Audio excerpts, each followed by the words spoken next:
de capitaux, financement du terrorisme, prolifération des armes de destruction massive, association de malfaiteurs, blanchiment de capitaux, escroquerie portant sur des deniers publics, la corruption, le trafic d'influence et l'abus de biens sociaux. Loolu nekk ab enquête boo xam ne dañ ko daal di ubbi ginnaaw bon si daal di tudd lu tolloog 125 milliards yoo xam ne dañ ko doon jaarale ci ay société écran maanaam ay sociétés yoo xam ne société fictive la donc nag ñoom démb doon génnee li nga xam ne nag moo di boobule communiqué tey nan nga jàngatee communiqué bi nga xam ni moom la parquet financier daal di génnee ak chef d'inculpation yi nga xam ne ñu ngi ko siy tudd. oui comme ni nga ko waxee CENTIF bi nga xamante ne nii moom mooy cellule nationale de traitement des informations financières donc moom moo def ab rapport moom liggéeyam nag dafa jëm ci lépp loo xam ne mooy xeex wàllu blanchiment de capitaux ak lu jëm ci financement terroriste. donc ñoom ñooy saytu en tout cas lépp loo xam ne nii ay jokkalante la ci wàllu koppar ci biir réew mi dañoo def rapport boo xamante ne dañ cee saytu ci rapport boobu nga xam ne jox nañ ko le procureur dañu saytu ne dafa am somme bu toll ci 125 millions boo xamante ne milliards boo xam ne dañ ko war a traquer et puis démb mu am ñaar ci communiqué yoo xam ne gis nañ ko bi jiitu nekk communiqué boo xam ne ni amul woon signature waaw am par la suite beneen communiqué boo xam ne gis nañ ko mais boo xoolee ci contenu bi la ñu wax ci communiqué bu jiitu bi ak la ñu wax ci beneen communiqué bi peut-être différence bi rek mooy le fait que ñu cité ki nga xam ne moom moo di Farba Ngom et que bi jiitu amul woon signature amul woon tampon mais daal li ñu ci wax ci communiqué bi mooy koppar gu toll ci 125 milliards. goo xamante ne nii dañoo jàpp ne dafa am ay yu tegul ci yoon. yoo xamante ne yu sophistiqué la ci blanchiment de capitaux goo xam ne xëy na nit xaalis gu mu am gu lewul la goo xam ne dañ koy jéem a dugal foo xamante ne nii moom moo koy blanchir. donc situation boobu nekk loo xamante ne nii tey jii itam. lu mel ni journal Libération daal di confirmer ni le ministre de la justice le garde des Sceaux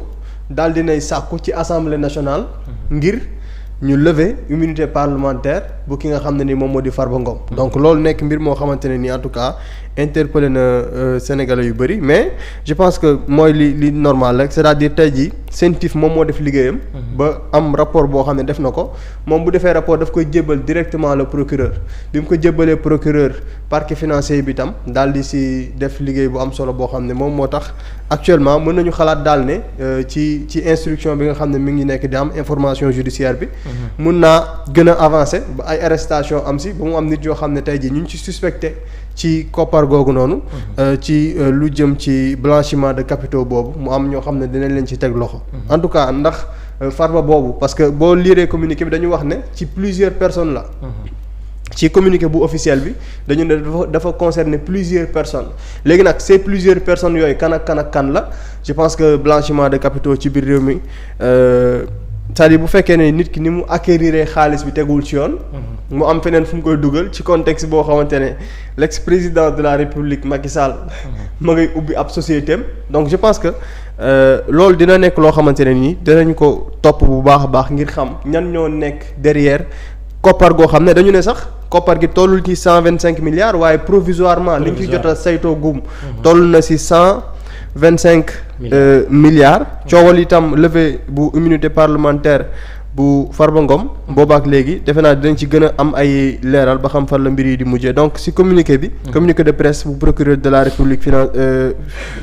bu procureur bu parquet financier bi dañu ci ne le parquet du pôle judiciaire financier a été saisi récemment de plusieurs rapports de la cellule nationale de traitement des informations financières qui sont en cours de traitement. Ainsi, l'analyse d'un des rapports a fait ressortir des faits impliquant plusieurs personnes. Les investigations menées révèlent des mécanismes sophistiqués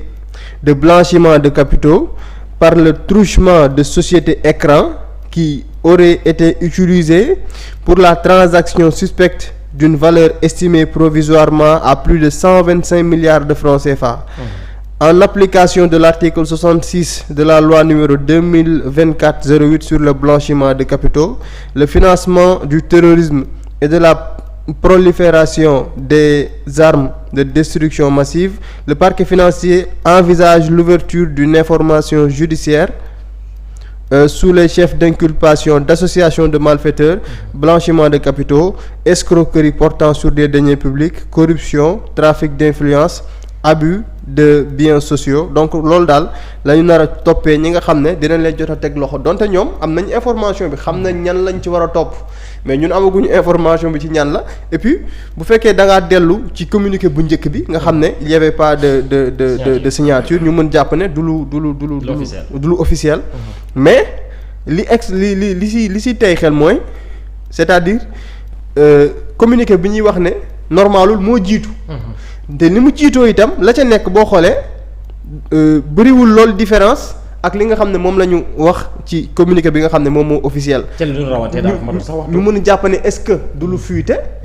parce que fii di ngi wax ne le parquet du pôle judiciaire financier informe avoir reçu de la cellule nationale de traitement des informations financières le rapport numéro tel transmis le 24 décembre 2024 mettant en lumière des faits présumés graves impliquant monsieur Mouhamadou Ngom dit Farba, député à l'Assemblée nationale, ainsi que plusieurs complices présumés. Fii su ñu waxee Farba Ngom ainsi que plusieurs complices présumés. Alors que fee ñu ngi wax ne mbir mi dafa impliquer plusieurs personnes. ñu ni les investigations menées jusqu'à présent révèlent des mécanismes sophistiqués. Le même terme bu ñëw ci communiqué bi sophistiqué de blanchiment de capitaux impliquant la création de sociétés écran les mêmes termes yi nga xam ne moom nga gis ci beneen communiqué bi utilisés pour des transactions suspectes totalisant plus de 125 milliards même somme bi nga xam ne moom la ñu wax ci communiqué bu officiel bi des flux financiers injustifiés entre les comptes personnels de Mouhamadou Ngom dit Farba, ceux de ses proches et des sociétés partenaires. Par ailleurs, les enquêteurs ont découvert également des transactions financières avec des tiers identifiés, sans justification économique et qui sembleraient être des rétrocommissions versées à M. Ngom en contrepartie de son implication pour faciliter aux concernés d'obtention de marchés publics. En vertu des articles 61 de la Constitution et 51 du règlement intérieur de l'Assemblée nationale, le parquet du pôle judiciaire a saisi le garde des Sceaux, ministre de la Justice, pour solliciter la levée de l'immunité parlementaire de Mouhamadou Ngom dit Farba auprès de l'Assemblée nationale. Donc, en tout cas, Libération aussi dafa dëggal ni le ministre de la Justice voilà le parquet financier saisir na le ministre de la Justice pour que ki nga xam ne ni moom moo di Farba Ngom ñu daal di lever li nga xam ne moom moo di immunité parlementaire am mais en tout cas daal dina gën a leer bu fekkee ne tey ministre de la Justice mën na ci indi ay leeral ndax moom wala boog ndax parquet financier daf ko saisir pour lever immunité parlementaire wala ndax moom jot naa saisir l'Assemblée nationale pour la levée de l'immunité parlementaire bu Farba Ngom mais personnellement je pense que lii du hasard vu li nga xam ne moom moo nduru ci ñaari communiqué yi donte benn bi moom moo officiel mais je pense que si détails yi dafa mel ni même information yi moom nga siy gis et jàpp naa ne loolu peut-être dina gën a leer bu baax a baax bu ci liggéey bi gën a xuus ñu xam kan lañ ci arrêté ak instruction wala information judiciaire bi nga xam ne war nañ ko ci def buñ demee ba ci kanam lan ak lan lay révéler mais en tout cas dina nekk mbir moo xam ne lu ñuy topp bu baax a baax la dafa am leneen lu ñu si def muy financement du terrorisme prolifération des armes de destruction massive est-ce que loolu jàpp ngeen dafay laaleeg armes yi nga xam ni moom na doon wax moo dugg fële ca palais ba waaw ba tey ci communiqué bu amul signature bi ñu ngi ciy wax yooyu yëpp man daal lii du hasard daal si laa ndax xëy na ni ma ko bëgg a waxee dama ko sañee waxewul noonu rek waaye du hasard parce que soo xoolee si communiqué boobu amul signature fii yi ñu ciy wax yëpp soo xoolee lu existé la bon léegi nag ndax désinformation la venant d'un autre côté wala même bu fekkee désinformation la ka ko def moom am na information yi am na peut-être leneen loo xam ne moom la si jublu mais bu fekkee ne tey communiqué bi jugewul ci parquet financier bi keneen am beneen intention moom moo ko génne. ça veut dire que tey kooku noonu am na la bonne information par rapport ak yu bëri yoo xam ne nii moom moo xew. et comme ni nga ko waxee c'est-à-dire fii bu ñuy wax ne les investigations menées jusqu'à présent révèlent des mécanismes sophistiqués de blanchiment de capitaux impliquant la création des sociétés écrans utilisées pour des transactions suspectes. Totalisant plus de 125 milliards de francs CFA. Des flux financiers injustifiés entre les comptes personnels de Mouhamadou Ngom, dit Farba, ceux de ses proches et des sociétés partenaires. Par ailleurs, les enquêteurs ont découvert également des transactions financières avec des tiers identifiés. Donc loolu ci communiqué bu officielul bi la. bu officielul bi la. léegi boo ñëwee ci communiqué officiel bi fi nga xam ne fa la ñuy lim chef d'accusation yi nga xam ne mën nañ ko toppee ñi laale ci mbir moomu. dañuy wax ne en application de l'article 66 de la loi numéro 2024-08 sur le blanchiment de capitaux, le financement du terrorisme et de la prolifération des armes de destruction massive. Le parquet financier envisage l'ouverture d'une information judiciaire sous les chefs d'inculpation d'association de malfaiteurs, blanchiment de capitaux, escroquerie portant sur des deniers publics, corruption et comme ni nga ko waxee trafic d'influence et abus de biens sociaux. Donc yooyu yëpp nekk yoo xam ne nii dafay rejoindre ba tey li ñu gis ci beneen communiqué bi. mais daal jàpp naa ne ñoom ils vont communiquer sur ça. ndax bu fekkee ne demandé nañu à ce que ñu lever immunité wu Farba Ngom. peut-être loolu dina ci leer ci ay leeralu ministre de la justice wala ci assemblée nationale dinañ gis dans les prochains jours. ñu jublu ci lever immunité parlementaire mais ce qui est sûr daal mooy ne am na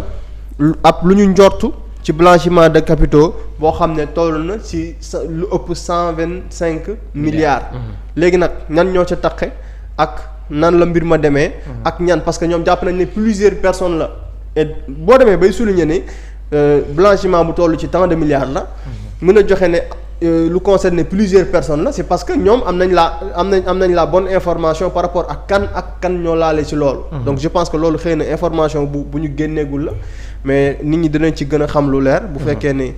ñoom ñi nga xam ne ñoom ñoo ko seq moo xam parquet financier la moo xam le ministre de la justice. ñu indi ci ay leeral ba sénégalais yi gën a xam. très bien Vito yow it lan mooy doon sa jàngat ci communiqué bi nga xam ni moom la parquet financier daal di génnee pour rek ubbi li nga xam nag moo di ab l'enquête ci chef d'inculpation yi nga xam ni moom la communiqué bi daal di junj.